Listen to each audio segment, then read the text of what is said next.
नमस्कार, राज्यसभा टेलीविजन के खास कार्यक्रम विशेष में आपका स्वागत है। मैं हूं कुर्बान अली।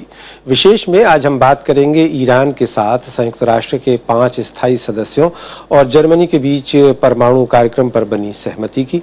दिखाएंगे समझौते को लेकर क्या सोच रहा है ईरान, क्यों इजराइल और सऊदी अरब समझौते के विरोध में हैं, ईरान से प्रतिबंध हटने का क्या होगा भारत पर असर।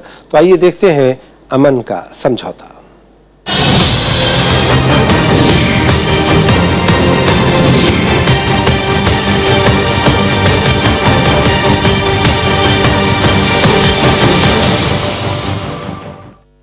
ईरान के साथ परमाणु समझौते का प्रारूप लगभग तय हो चुका है। 30 जून से पहले इस करार पर हस्ताक्षर होने हैं। स्विट्जरलैंड के लौजान शहर में दुनिया की 6 बड़ी शक्तियों ने मैराथन बैठकों के बाद इस पर सहमति जताई है। इस समझौते के बाद ईरान के सामने कई तरह की शर्तें रखी गई थीं। स्विट्जरलैंड का लौजान शहर 8 दिनों की खींचतान के बाद गवाह बना ईरान के साथ ऐतिहासिक समझौते का। समझौते के प्रारूप पर अमेरिका, ब्रिटेन, फ्रांस, जर्मनी, रूस और चीन ने न सिर्फ सहमति जाहिर की बल्कि सभी देशों ने इससे संतुष्टि जताई। ईरान के साथ मौजूदा समझौते की ठोस शुरुआत सन 2013 में ही हो गई थी। उस वक्त भी पश्चिमी देशों ने कुछ शर्तें पेश की थीं, जिस पर बातचीत आगे भी जारी रही। नेतान्याहू जो इजराइल के नेता थे, वो काफी शोर मचा रहे थे, अमेरिका में जा रहे थे, उधर ओबामा के ऊपर काफी दबाव हो रहा था। अब लग रहा था कि उसका प्रारूप क्या होगा, क्योंकि वह एक शुरुआत थी। वह डील जो नवंबर 2013 की शुरुआत थी, उसमें एक खाका खींचा गया था। उस खाके को में जो ब्लूप्रिंट था, उसमें काफी कुछ रंग भरने थे और उन्हें इम्प्लीमेंट, उसे कार्यान्वित करना था। मौजूदा समझौता उसी का अगला चरण है। बीते कुछ वर्षों में ईरान ने अपने परमाणु कार्यक्रम को जिस तरह खुलकर दुनिया के सामने रखा, उसके बाद कई मुल्कों ने ये शंका जाहिर की कि ईरान परमाणु बम बनाने की तकनीक विकसित करने की स्थिति में पहुंच गया है। लिहाजा संवर्धित यूरेनियम के मामले में ईरान पर दायरा समेटने के लिए दबाव बनाया गया, लेकिन ईरान ने लगातार ये कहा कि वो परमाणु प्रसार संधि से बंधे रहने के कारण ऐसा कोई कदम नहीं उठाएगा, बल्कि वो परमाणु ऊर्जा के लिए रिएक्टर लगा रहा है। ईरान अब भी अपने दावे पर टिका हुआ है। तवाफुक मा मुतवाज़िन ख़वाहद बूद। अगर तरफ मुक़ाबिल बे वादहा अमल करे, ईरान बे वादहाश अमल ख़वाहद करद। मौजूदा समझौते में मोटे तौर पर 5 मुद्दों पर बात की गई है।